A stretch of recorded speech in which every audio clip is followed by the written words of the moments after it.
안녕하세요. 안산 단원경찰서 여성청소년계 최영진. 남수진입니다. 작년에는 학교전담 경찰관들이 여러분들과 직접 마주하는 자리에서 학교폭력 예방 강의를 했었는데요.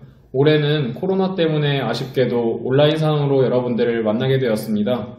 비록 얼굴은 볼 수 없지만 오늘 강의 집중해서 잘 들어주세요. 오늘 강의 순서는 첫 번째, 빠지기 쉬운 청소년 범죄, 두 번째, 자주 일어나는 청소년 성범죄에 대해서 알아보도록 하겠습니다. 첫 번째, 빠지기 쉬운 청소년 범죄는 남수진 순경인 제가 하고, 두 번째, 자주 일어나는 청소년 성범죄는 아까 보신 잘생긴 최영진 경장님이 진행을 하도록 하겠습니다. 여러분, 자주 일어나는 청소년 범죄에는 어떤 것이 있을까요? 요즘 안산 단원경찰서에 너무 많은 친구들이 잘못을 해서 경찰관들을 마주하는 일들이 많습니다. 빠지기 쉬운 청소년 범죄, 어떤 것인지 알아볼까요? 가장 먼저 부동산 사기, 금품 사기만 있는 게 아닙니다. 우리 청소년들이 자주 저지르는 범죄는요, 바로 사이버 범죄인 인터넷 사기죄입니다. 중고나라나 당근마켓 등 인터넷상에서 물품 거래를 한다는 글을 게시하고 돈만 받고 물품을 주지 않는 행위를 할 경우 형법상 사기죄에 해당하고 10년 이하의 징역 또는 2천만 원 이하의 벌금을 물게 됩니다. 그 다음으로 많이 사건 접수되는 범죄 유형은 절도죄입니다. 여러분들 페달로 아무 생각 없이 뜯어서 타고 냈죠? 페달로 절도 신고가 급증하고 있습니다. 페달로는 엄연히 안산시 소유로 소유자가 있는 자전거입니다. 선생님, 저는 잠깐 타고 버렸는데요. 제가 안 가졌는데 이것도 절도죄인가요? 물어볼 수 있는데요. 절도는 소유자가 허락하지 않았는데 사용할 목적이나 가질 목적으로 가져가는 그 순간 절도죄가 성립하기 때문에 잠깐 탔는데요? 라는 말로 빠져나갈 수는 없습니다. 절도를 하면 형법상 절도죄에 해당하고 6년 이하의 징역 또는 1천만 원 이하의 벌금을 물게 되고요. 만약에 혼자가 아닌 여럿이서 함께하거나 도구를 이용해서 절도를 할 경우 특수절도죄에 해당하여 1년 이하의 징역 또는 10년 이하의 징역형을 받게 됩니다. 그리고 한 가지 꼭 당부하고 싶은 말이 있어요. 절도를 하고 합의하면 그냥 끝나는 거 아니냐고 합의할게요 당당히 말한 친구들이 있는데요. 절도에 합의는 절대 없습니다. 피해자가 합의했다는 것이 참고사항이 될 수 있지만 곧바로 사건이 끝나는 것은 아니니까 꼭 이 점 명심하세요. 그 다음으로 절도죄와 매우 유사한 범죄죠. 점유이탈물 횡령죄입니다. 신분증으로 예를 들어보겠습니다. 길 가다가 신분증이 떨어져 있네요. 카드도 아니고 주워도 되겠죠? 하고 주웠습니다. 주워서 경찰서나 우체국에 가져다 주면 얼마나 좋을까요? 이따 친구들이랑 술 먹으러 가기로 했는데, 담배 사러 가기로 했는데 하면서 갖고 있어야지, 이따 써먹어야지 하는 친구들이 있는데요. 신분증뿐만이 아니라 남의 물건을 주워서 함부로 가져가면 점유이탈물 횡령죄에 해당하고 1년 이하의 징역 또는 300만 원 이하의 벌금에 처하게 됩니다. 게다가 신분증을 예로 들었는데 남의 신분증을 함부로 사용할 경우 신분증은 공문서에 해당하기 때문에 공문서 부정행사죄에 해당하게 되고 2년 이하의 징역 또는 500만 원 이하의 벌금형에 처하게 됩니다. 그 다음으로 무면허 운전입니다. 요새 뉴스에도 많이 나오고 있죠. 차량을 절도해서 또는 오토바이를 절도해서 면허 없이 운전을 하는 친구들이 갑자기 많아지고 있습니다. 무면허 운전으로 무고한 사람의 생명을 빼앗아가는 일도 발생했는데 여러분들 만 16세가 되면 오토바이를 운전할 수 있는 원동기 장치 자전거 면허를 딸 수 있습니다. 오토바이도 잘 탄다고 해서 끝나는 게 아니라 면허가 있어야 탈 수 있으니 이 점 명심하세요. 무면허 운전을 할 경우 도로교통법상 1년 이하의 징역 또는 300만 원 이하의 벌금형에 처하게 됩니다. 여러분 지금까지 자주 일어나는 청소년 범죄에 대해서 잘 들으셨나요? 지금부터는 자주 일어나는 성범죄에 대해서 알아보도록 하겠습니다. 자, 여러분 이제 자주 일어나는 청소년 성범죄에 대해 알아보도록 하겠습니다. 실제로 많이 일어나는 일입니다. 야한 사진, 동영상 등을 상대방에게 전송하여 메시지를 전달받는 사람이 수치심을 느끼게 할 경우 특별법으로 제정되어 있죠. 성폭력 등 처벌에 관한 특례법, 통신매체 이용 음란죄에 해당하여 2년 이하의 징역 또는 500만 원 이하의 벌금에 해당하게 됩니다. 그리고 용돈벌이를 쉽게 하려고 범죄를 저지른 친구들이 간혹 있는데요. 돈을 받고 유사 성행위나 성관계를 할 경우 소위 말하는 성매매에 해당하고, 이 또한 역시 특별법인 성매매 알선 등 행위의 처벌에 관한 법률에 의거하여 1년 이하의 징역 또는 300만 원 이하의 벌금에 해당하게 됩니다. 또 더 나쁜 친구들이 있어요. 후배 여학생들에게 시켜서 자신은 매매할 남자를 구해주고 성관계에 직접 관여하지는 않지만 가운데에서 수수료처럼 얼마를 달라고 말하는 제일 추접한 범죄자, 성매매 포주입니다. 이 사람들은 같은 법 성매매 알선으로 3년 이하의 징역 또는 3천만 원 이하의 벌금형에 처하게 됩니다. 그 다음으로는 요즘에 성에 대해 관심이 많은데 삐뚤어진 방식으로 발현이 되는 경우가 있어요. 바로 불법 촬영입니다.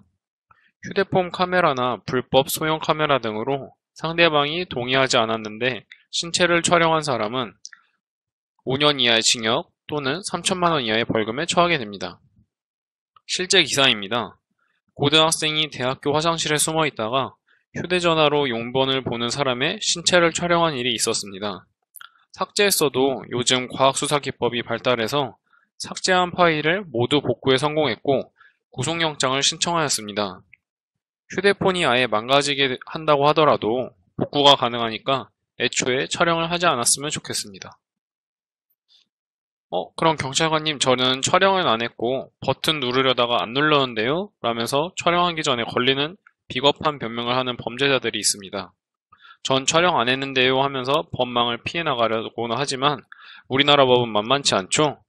그런 사람들도 모두 처벌하게 법이 제정되어 있습니다. 그렇다면 경찰관님, 저는 촬영도 안 했고 누가 찍었다고 해서 그냥 다른 사람들이 궁금해할까봐 보여줬을 뿐이에요 하는 비겁한 친구들이 또 있을 거예요. 찍지도 않았지만 전달했다는 이유만으로도 5년 이하의 징역 또는 3천만 원 이하의 벌금형에 처하니까 이 점 꼭 명심하세요. 자, 사이버 성폭력이라는 것은 불법 촬영하거나 촬영물을 유포하는 것, 그리고 요새 엠번방 문제가 많이 되고 있죠. 유포한다고 협박하거나 불법 촬영물을 저장하거나 전시하는 등 사이버상에서 일어나는 성폭력을 말합니다. 특히 지인 능욕이라고 해서 야한 사진에 싫어하는 친구 얼굴을 합성하는 장난을 많이 치는데 이 역시 사이버 성폭력이니 잘 알아두었으면 좋겠습니다. 실제 기사입니다. 20대 남성이 고등학생들의 신체 부위를 촬영해서 판매한 일입니다. 촬영하고 유포한 사람도 문제지만 이를 다운로드한 사람, 그리고 공공연하게 게시한 사람 모두 형사 입건되었습니다. 우리 불법 촬영은 하지도 말고 보지도 말기로 해요. 유포한 사람이 처벌을 받는다고 했는데 저는 게시된 사이트 주소만 복사해서 붙여 넣었을 뿐 사진을 전송한 것도 아니고 제 링크를 눌러보는 사람이 잘못된 거 아닌가요? 라는 사람들이 있는데요. 대법원에서 직접 판결을 내려줬습니다. 영상물 원본뿐만 아니라 인터넷 링크를 보내는 것만으로도 배포, 제공에 해당한다고 하니 모두 유의하시기 바랍니다.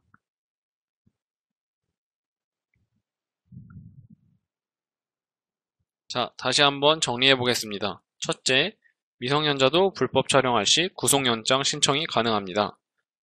둘째, 불법 촬영물을 다운받아서 소지한 사람, 그리고 게시한 사람 모두 형사처벌을 받습니다. 세 번째, 촬영 버튼을 누르지 않고 촬영하려 하는 모습만 보인다면 이 역시도 성폭력 특별법으로 처벌받습니다.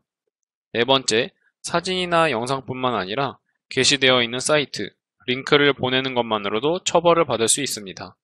다섯 번째, 불특정 다수뿐만 아니라 친구들에게 너만 봐 하면서 전달하는 행위도 처벌을 받습니다. 자, 그러면 범죄 피해를 당했을 때 어떻게 해야 될지 간단한 영상 시청해 보도록 하겠습니다.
여러분, 오늘 강의 잘 들으셨나요?